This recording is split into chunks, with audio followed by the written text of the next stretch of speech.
तो गलवान घाटी में भारत के घातक कमांडोज ने चीन को ऐसा सबक सिखाया कि चीन के सैनिक अब तक खौफ में हैं। चीन के लिए खौफ बन चुके घातक कमांडोज की ट्रेनिंग एक अज्ञात ठिकाने पर होती है। आपको वहां की एक्सक्लूसिव तस्वीरें दिखाते हैं।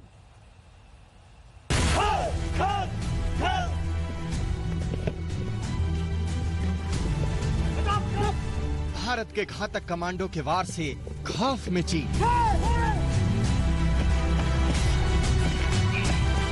गलवान में चीन के सैनिकों पर गर्दन तोड़ रहा। भारत के घातक कमांडो की ट्रेनिंग का ट्रेलर ही आपको बता देगा कि इन्हें घातक क्यों कहते हैं। बिना हथियार के ही ये दुश्मनों के लिए चलती फिरती मौत है। इन्हीं के खौफ से चीन में खलबली है।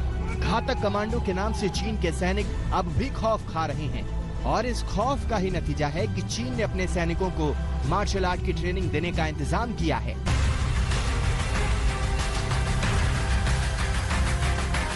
दरअसल गलवान में भारतीय सेना के घातक कमांडो ने बिहार रेजिमेंट की 18वीं बटालियन के जवानों के साथ मिलकर चीन के सैनिकों को जबरदस्त सबक सिखाया। सूत्रों की माने तो घातक कमांडो के पलटवार में पीएलए के कई सैनिकों की गर्दन टूट गई। यही वजह है कि चीन के सैनिकों को तैयार करने के लिए बीजिंग से मार्शल आर्ट के एक्सपर्ट तिब्बत भेजे जा रहे हैं, लेकिन उनकी ट्रेनिंग के बावजूद चीन के सैनिकों पर भारतीय सेना के घातक कमांडो ही भारी पड़ेंगे। इसकी वजह है घातक कमांडो की ट्रेनिंग जो बेहद सख्त होती है।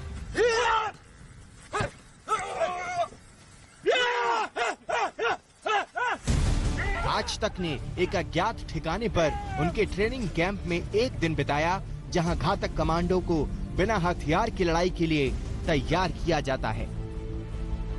गलवान वैली में हुई झड़प के बाद ये खबरें आई कि चाइनीज गवर्नमेंट ने अपनी आर्मी को ट्रेनिंग देने के लिए प्रोफेशनल मिक्स मार्शल आर्ट के खिलाड़ियों को डिप्लॉय किया है, लेकिन एमएमए, कुंगफू और इसी तरह के ओरिएंटल मार्शल आर्ट्स की तरह एक स्पोर्ट है, एक आर्ट है जिसका बहुत ज्यादा उपयोग आर्मी में हैंड टू हैंड कॉम्बैट में मल्टीपल अटैकर सिचुएशन में नहीं हो सकता है। आप जो मेरे पीछे देख रहे हैं वो एक मल्टीपल अटैकर सिचुएशन है जिसमें कि हमारे घातक कमांडोज और तमाम आर्म फोर्सेस के लोग ट्रेनिंग लेते हैं और इसी वजह से एक से ज्यादा अटैकर्स को अपने से तादाद में ज्यादा होने के बावजूद हरा कर वापस आते हैं।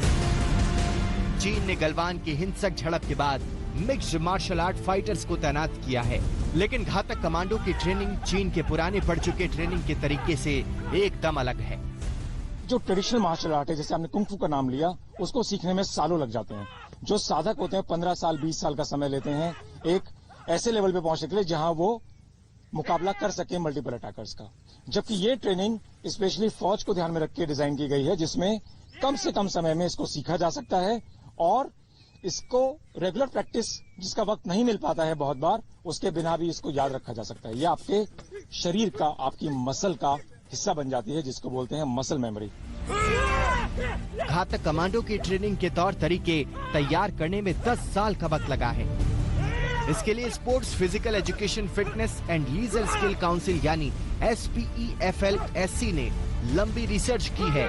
ये नेशनल स्किल डेवलपमेंट काउंसिल की एक विंग है जो प्रधानमंत्री नरेंद्र मोदी का फ्लैगशिप कार्यक्रम है। बेहद कड़ी और अलग तरह की ट्रेनिंग के साथ ये कमांडो किसी भी दुश्मन के लिए घातक बन जाते हैं। चीन के सैनिक बस यही दुआ कर रहे हैं कि कहीं भी उनका सामना घातक कमांडो से न हो। अभिषेक आनंद, आज तक।